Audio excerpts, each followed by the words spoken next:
Do you want to know how your favorite superheroes fly? Today, we're revealing 15 amazing secrets behind the special effects in our favorite movies. So grab some popcorn and get ready, because we're about to uncover everything behind the magic of cinema. Let's watch it. It's fascinating. Glass. Glass and movies have a complicated relationship. On one hand, broken glass is ridiculously dangerous. Seriously, it may seem mundane, but a simple shard can be sharp enough to pose a real risk to actors, so they shouldn't be near it. But on the other hand, shattering glass is an easy and visually spectacular way to heighten tension in a film, especially in action sequences. After all, what would action scenes be without someone smashing a bottle over someone's head? Or those spectacular moments when a character crashes through a window? Well, special effects experts have invented various ways to simulate broken glass without putting actors' lives at risk. It all depends on the type of scene they are shooting. For instance, if they want to smash a bottle over someone's head, they typically create a prop made of clear candy, using a sugar substitute known as isomalt. This melts at a much lower temperature than regular sugar, making it easy to sculpt, and if done correctly, the props made from melted candy look identical to glass on camera. And here's the fun part. If done right, and the object is thin enough, the candy breaks very easily and mimics how glass would shatter, so it only takes a gentle tap for a bottle made from this material to explode into 1,000 pieces. That said, the material is still solid, so the hit stings a little, but it's nowhere near as dangerous as being struck with a real glass bottle. The actors just bear the slight hit and act as if it were incredibly painful. Now, in other cases, when actors have to walk on broken glass or be in a room filled with glass shards, it's extremely dangerous. To prevent accidents, special effects technicians found a clever way to simulate them. By cutting transparent rubber into triangular pieces, they look exactly like glass shards, but are completely harmless, so actors can walk over them without getting hurt. How ingenious. Explosions. You know what they say. Cool guys don't look at explosions. But they should, because pyrotechnics for movies are truly fascinating. And even though many effects are created digitally nowadays, special effects still heavily rely on clever use of low-caliber explosives. Of course, like many special effects, it all depends on the effect you're going for.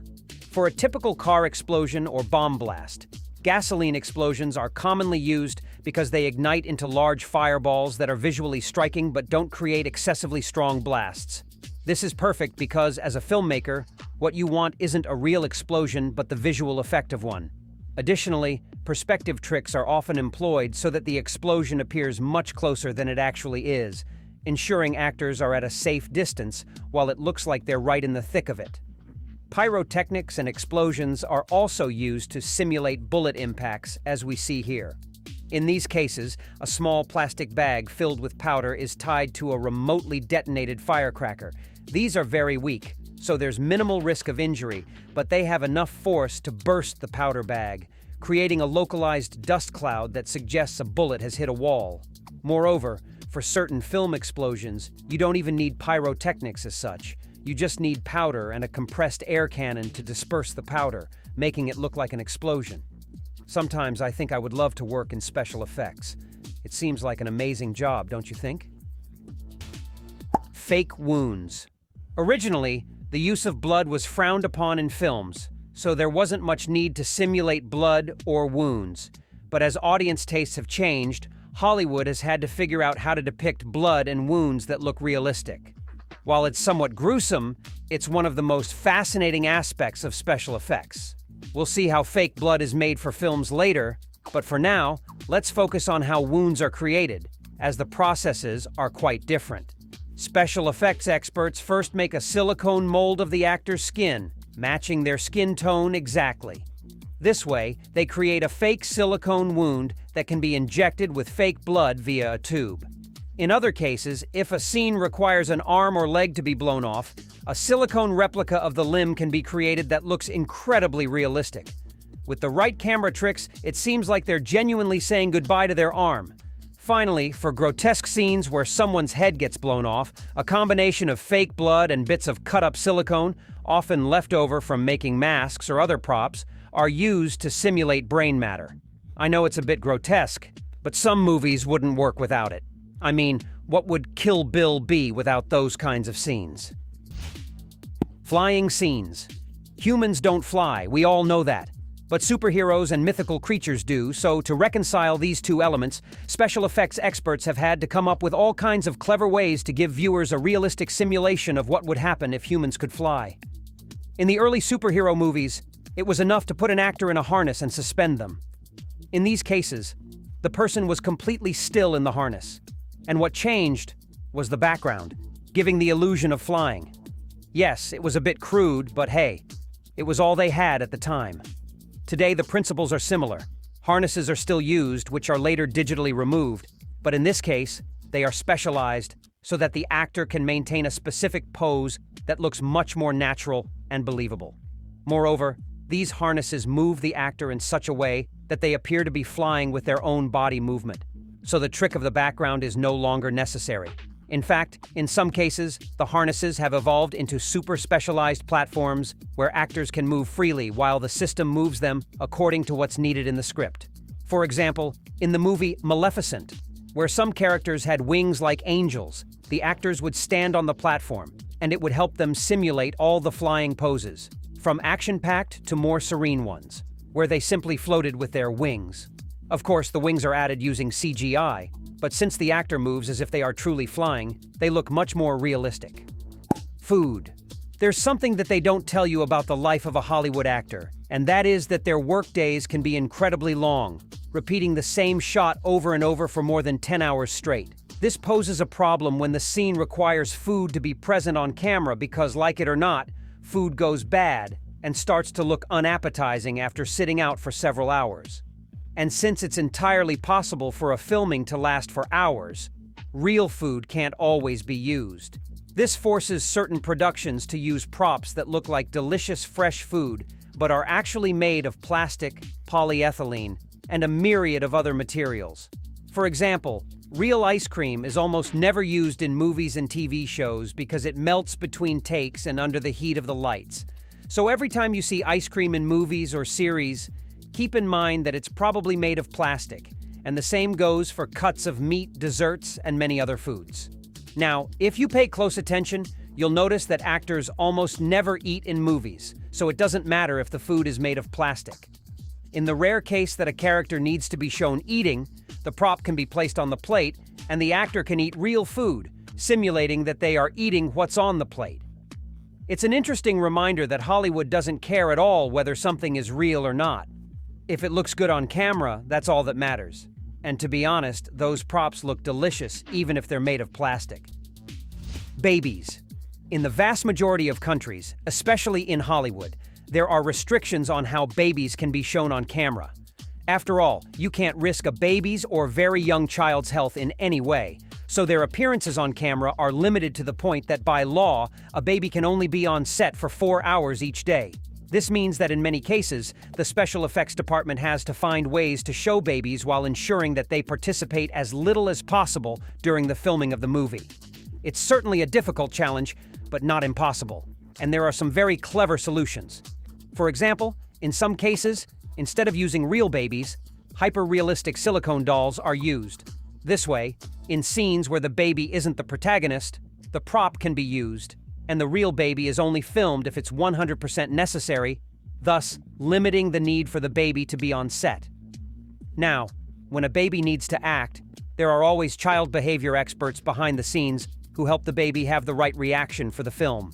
For example, if they need the baby to smile, this expert plays with them to elicit laughter. And when they need the baby to cry, this expert cries to trigger a reflex in the baby that makes them cry without actually harming them. I think I finally understand why the old Hollywood adage says never to work with children or animals. It's very difficult. Monster masks. Oh, this is definitely one of the coolest parts of the world of special effects. We're talking about nothing less than the monster factory of Hollywood. Yes, what we're seeing here is the special effects mass production industry that has brought to life the most famous movie monsters, such as Freddy Krueger, the Cenobites from Hellraiser, the Predator, and many more. If a movie features any kind of monster, it's highly likely that its creation process involved something like this. Everything starts in a sketchbook, where expert monster creators make designs. And this is the most creative part, since designers are always encouraged to be as strange and creative as possible, while still keeping in mind the needs of a mask, such as where the person wearing it will be able to see and how the mask will fit the actor's face.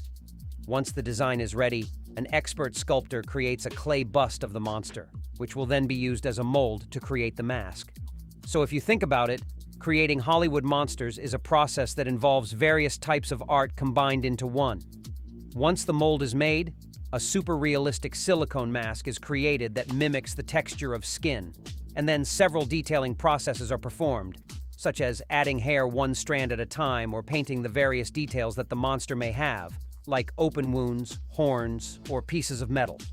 The result is undoubtedly amazing, and if done well, the mask will allow the actor's facial features to show through, giving the monster more personality. Movie cars. If you're filming a movie set in the 60s and need to make a shot on the street, you need all the cars visible in that shot to be from the corresponding era. Nothing ruins a period movie more than seeing a 2014 Renault Logan in the background. But how do filmmakers manage to have only cars from the correct period in their movies? I understand that there are car collectors, but where are you supposed to find all the cars for a film production? Well, believe it or not, the entire Hollywood industry relies on a couple of garages specialized in movie cars. You see, some garages in the vicinity of Hollywood have specialized in sourcing all kinds of cars that can be used in film productions, and when I say all kinds of cars, I really mean all. These garages have impressive collections that include not only classic or period cars, but also junked cars that can be used as props in movies, like in that typical superhero movie scene where the city is in ruins and there are broken cars everywhere. It's certainly a niche business, but since they specialize in this type of thing, the garage is capable of buying all the cars needed for a production and then reselling them. So if you pay them, they will take care of finding everything you need for your films, even if they have to search high and low for cars that only existed in the 60s. Inedible food. Imagine you're filming a horror movie, and to emphasize how monstrous and disgusting the villain is, you have to film a scene where they catch a cockroach walking around and eat it just like that. Of course, no sane actor would eat a real cockroach, no matter how committed they are to their role or how much you pay them for the filming. So for these scenes where actors have to eat something they really shouldn't, special effects specialists get deliciously creative. For example, for the cockroach scene I mentioned, you can use a date and add dried seaweed legs and antennas made from chili stems, thus creating a realistic cockroach that's totally edible. If the actor does a good job and is fast enough, no one will notice, and they'll believe they really ate a bug. This trick works for a myriad of inedible things. For example, no one in their right mind would eat maggots, but if you make gummies shaped and colored like maggots, well, that's a whole different story. Moreover, the texture of the gummies makes it look like they're wriggling if you tilt the container they're in slightly. And if you want to make a vampire story, don't worry. There are options for creating edible fake blood that involve chocolate milk and a specific mix of food coloring. With a little creativity, you can make whatever you want. With some blue gelatin, you could make edible deodorant or something edible that looks like a cleaning product. Who would have thought special effects could be so delicious? Sounds. Did you know that the vast majority of sounds you hear in movies are not produced by what the actors are doing? That's right, and it's actually one of the most interesting secrets of filmmaking. You see, for sounds to feel real and carry weight in the narrative, an entire alternate soundtrack must be created, as it is difficult to capture sounds during filming itself. For example, let's say we see a dog entering a room with wooden floors in a movie. In this case, they must simulate the characteristic sound of the dog's nails against the floor. There are sound experts who can reproduce the desired sound using all sorts of strange objects, such as gloves with metal clips to simulate the dog's nails. This type of sound art is known as Foley. And though it may not seem so, it is very important in all films, since these sounds emphasize the actions of the characters and help the narrative by giving us a sound cue to follow. Additionally, this type of art is super important in animation and video games, as in these mediums, all ambient sounds must be created. One of the most famous examples of this is the noise that occurs when someone is hit and their nose breaks. To simulate the crack of the nose breaking, celery sticks are used to produce a similar sound. Yes, I'm sorry to break it to you like this, but in Hollywood, everything is fake, kid. Even the ambient noise. Fights and punches. We all know that Hollywood fights aren't real, but how do they make it look like real fights with punches and all? Well, in this case, it's more about the actors and filmmakers than the special effects team. You see, the camera has a charming particularity. If you play around enough with angles, you can find one where it looks like an actor is landing a solid punch on another, when, in reality, the punch is landing beside the actor, not on their body. When you combine this with some choreography and good acting, it seems like the actors are truly fighting. Of course, this is also possible in theater. It's all a matter of technique, but film makes it easier to create more realistic fights. And of course, with some makeup, you can make the audience think you've smashed someone's nose when, in reality, it's all choreographed. And sure, the world of film is filled with actors who became famous for their amazing battle choreography, like Jackie Chan, who is known for using his martial arts skills to simulate fights really well. Ah, the magic of cinema. Fake blood. Pay attention, because now we're going to see one of the most famous scenes in the world of cinema. So much so that it was one of the films that would define how blood would be used in movies in the future, and strangely enough, it's a scene that has a huge mistake. Now, for context, this is the final scene from the legendary 1962 film Sanjuro, directed by Akira Kurosawa, which tells the story of a group of samurai facing a corrupt governor. In the final scene, the leader of the samurai finally confronts the corrupt governor, and after a tense exchange of words, there's a quick duel in which the samurai leader kills his opponent with a single, very swift move. Now, this was one of the first films to use blood, since, well, a sword duel without blood isn't credible. Thus, Akira Kurosawa's team ingeniously placed a hose with fake blood inside the character's kimono. However, during the scene, when they activated the pumping mechanism that would expel the fake blood, it dramatically increased the pressure, and the blood gushed out after a brief pause. It was a malfunction of the mechanism, but the actors stayed in character, and in the end, this exaggerated blood explosion had a very good dramatic effect, giving a legendary closing to the film. From then on, blood became one of the strongest dramatic effects used in cinema, and if you look at anime and even several current movies, the effect of blood explosion after a pause is still used, somewhat as a homage to Kurosawa, but also because it's simply a very good dramatic mechanism to let the audience understand that someone suffered a fatal cut. Kurosawa's film was in black and white, so the color of the fake blood didn't matter back then. But since color films started appearing, filmmakers and special effects people have had to come up with ways to replicate the color and consistency. You'd be surprised at how many recipes exist for fake blood. Although the most common recipe used in films today includes corn syrup, red dye, a bit of soap, and finally cornstarch, resulting in a liquid that is red and somewhat similar in viscosity to blood. Fight props. By this point, you probably know that much of what is used in films is fake, and of course that includes the weapons wielded by the actors. But you'd be surprised at how incredibly elaborate the objects used on camera can be. In fact, it's common to have multiple versions of the same object. For example, let's say that in a movie, the hero picks up a baseball bat and hits someone with it. In that case, depending on the scene, multiple props with different functions can be used. For the scene where the character picks up the bat from the ground, a regular bat can be used. Then, for the scenes where the hero is swinging away, a foam bat that has been meticulously painted and decorated to look identical to the first bat is used, but to also look solid despite being made of foam, so the actor can swing without the risk of hurting anyone.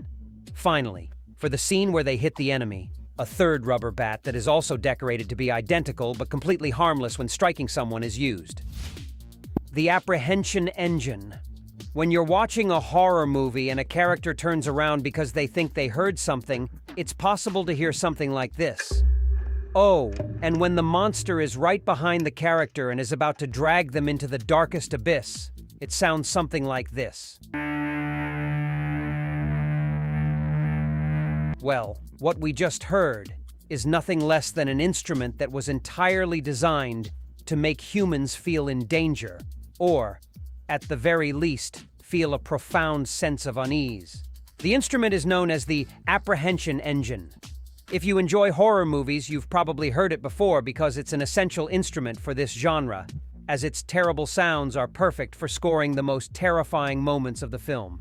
Moreover, if you pay close attention in a horror movie, you can start to hear when the instrument is being used. You can try it out. Listen to how this instrument sounds for a while, and then put on any horror movie. You'll see that the instrument is always present in the scary scenes. Silent props. Did you know that sometimes it's necessary to use special objects that make no noise for movies? Yes, that's right. Believe it or not, this is a real need in cinema.